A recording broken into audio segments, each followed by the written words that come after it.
दूसरी बड़ी खबर आईपीएस पूरन की मौत के मामले से जुड़ी है। चंडीगढ़ पुलिस के आश्वासन के बाद आईपीएस पूरन का परिवार पोस्टमार्टम के लिए तैयार हुआ और वरिष्ठ अधिकारियों की निगरानी में चंडीगढ़ के पीजीआई हॉस्पिटल में पोस्टमार्टम हुआ। इसके बाद शाम करीब 5 बजे चंडीगढ़ के सेक्टर 25 में आईपीएस पूरन का अंतिम संस्कार किया गया। उनकी बेटियों ने उन्हें मुखाग्नि दी। उधर 14 अक्टूबर को अपनी जान लेने वाले एएसआई संदीप लाठेर का पोस्टमार्टम अभी तक नहीं हो सका है। शव उनके ममेरे भाई के घर रखा गया है। मान मनोवल की तमाम कोशिशें चल रही हैं। हरियाणा सरकार के आला अधिकारी संदीप के परिजनों से देर रात मिले, समझाने की कोशिश की, लेकिन कोई ठोस नतीजा नहीं मिला। 15 अक्टूबर को हरियाणा के मुख्यमंत्री नायब सिंह सैनी ने भी संदीप के परिजनों से मुलाकात की, ठोस कार्रवाई करने का भरोसा दिलाया। संदीप के परिजन मामले में एफआईआर दर्ज कराने की मांग पर अड़े हैं। मांग उनके आखिरी वीडियो की कायदे से जांच कराने की भी हो रही है। सीएम साहब ने आश्वासन दिया कि भाई हम कार्रवाई कराएं, दोषियों के प्रति कार्रवाई करें। शिकायत जो वीडियो क्लिप बाहर वो ये शिकायत है। जो दोषी है, जो उसने वीडियो बना रखी, उनके प्रति कार्रवाई होनी चाहिए। ये तो रही केस की बेसिक अपडेट। एक हफ्ते के अंदर हरियाणा पुलिस के 2 अधिकारियों ने अपनी जान ले ली। दोनों मौतों में कई समानताएं हैं। मसलन दोनों मामलों में जान लेने का तरीका एक ही था। दोनों ने जान लेने से पहले एक नोट छोड़ा। मीडिया रिपोर्ट के मुताबिक घटना का कोई चश्मदीद नहीं रहा। दोनों के परिजन पोस्टमार्टम से पहले मामले में एक्शन लेने पर अड़े रहे। आईपीएस पूरन ने अपनी शिकायत में जिन 13 अधिकारियों का जिक्र किया, उनमें से 2 पर एक्शन भी हो गया। रोहतक एसपी नरेंद्र बिजारनिया का ट्रांसफर कर दिया गया और डीजीपी शत्रुजीत कपूर छुट्टी पर भेज दिए गए। लेकिन एएसआई संदीप ने इन 2 अधिकारियों बिजारनिया और शत्रुजीत का समर्थन किया। साथ ही आईपीएस पूरन पर भ्रष्टाचार के गंभीर आरोप लगाए। मौतों में जातीय एंगल तलाशे जा रहे हैं। इसे दलित बनाम जाट बनाने की कोशिश भी की जा रही है। कांग्रेस समेत कई राजनीतिक दल इसे हरियाणा सरकार के सिस्टम का फेलियर बता रहे हैं। एएसआई संदीप की मौत के बाद से मामले को बड़ी साजिश का हिस्सा बताया जा रहा है। कांग्रेस नेता और पूर्व सांसद उदित राज बोले कि आईपीएस पूरन पर भ्रष्टाचार के आरोप लगाने वाले एएसआई संदीप ने उनकी मौत के बाद खुद की जान ले ली। ये समझ से परे है कि 1,60,00,000 रुपया का केवल रेंट की आमदनी है शत्रुजीत कपूर डीजी पुलिस की। तो दोनों का भ्रष्टाचार की जांच होना चाहिए, नरेंद्र बिजारनिया और शत्रुजीत कपूर। और ये इस तरह से कई बार ऐसा हुआ कि जो मास्टरमाइंड है मिस्टर खुल्लर आईएएस अफसर हैं, जो नायब सिंह सैनी को भी आदेश देते हैं। कुछ लोग मिलने गए, एक संदीप वाल्मीकि जी हैं, मिलने गए गुड डेलीगेशन के साथ, तो सस्पेंड करने के लिए कहा था सैनी जी ने, सीएम सैनी ने, कि दोनों को सस्पेंड कर दो, बिजारनिया और इनको डीजी कपूर।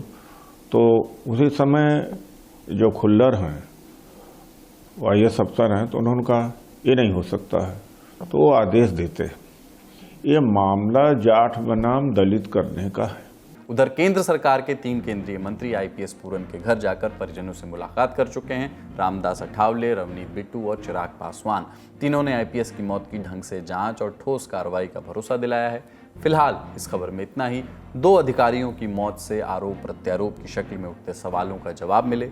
सच जो भी हो वो जल्द ही सामने आए। न्याय की उम्मीद के साथ सुर्खियों की ओर बढ़ते हैं।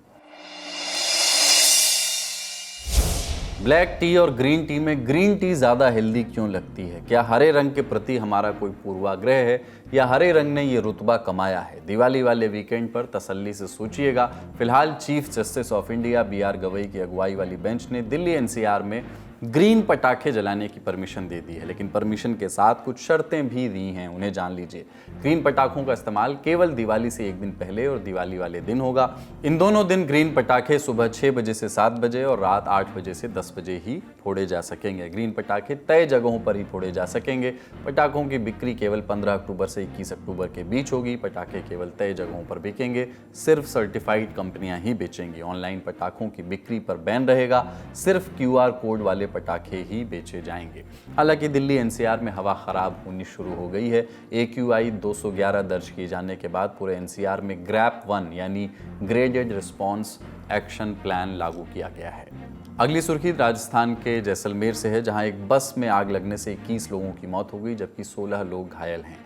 घायलों को जोधपुर के हॉस्पिटल में एडमिट किया गया है। मृतकों के शव इतने ज़्यादा जल गए हैं कि उनकी पहचान के लिए DNA टेस्ट हो रहा है। राष्ट्रपति द्रौपदी मुर्मू, प्रधानमंत्री नरेंद्र मोदी ने हादसे पर दुख जताया। प्रधानमंत्री मोदी ने मृतकों के परिजनों को 2-2 लाख रुपए और घायलों को 50-50 हजार रुपए देने का ऐलान किया। लेकिन बस में आग कैसे लगी ये अभी तक पता नहीं चल सका है। अलग अलग दावे किए जा रहे हैं। आग लगने का एक कारण बस में शॉर्ट सर्किट होना बताया जा रहा है। खबरें ये भी हैं कि बस की डिग्गी पटाखों से भरी हुई थी, इस कारण आग लगी। तमाम बातें अभी सामने आ रही हैं कि कैसे बस को सिर्फ 5 दिन पहले ही इस रूट पर लगाया गया था, कैसे आग लगते ही धुआं भरा और बस का दरवाज़ा लॉक हो गया था। लोग अंदर ही तड़प कर रह गए। घटना की भयावहता पर राजस्थान सरकार के मंत्री गजेंद्र सिंह खिमसर बोले, उन्होंने अपने जीवन में ऐसा हादसा कभी नहीं देखा। उन्होंने सुरक्षा चूक की तरफ भी इशारा किया।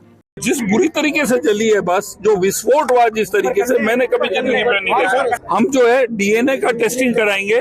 कई लोगों ने कांच तोड़ के निकल भी गए थे, पर ये विस्फोट हुआ है। और कंप्रेसर जो है, हमें लग रहा है जब तक पूरी इसकी एफएसएल जांच होगी, और जो आगे के लोग निकल गए, और इतनी भीषण आग थी, और एक ही इसके अंदर निकास था। सबसे बड़ी प्रॉब्लम था, निकास एक ही था। और ऐसी बस को ये हम बोल नहीं सकते हैं, पर ये लगभग लग रहा है 35-40 लोग तो कम से कम थे इस बस। आज का ललन टॉप शो यहीं तक। अपना और अपनों का ख्याल रखिए। देखते रहिए दी ललन टॉप। शुक्रिया। शुभ रात्रि।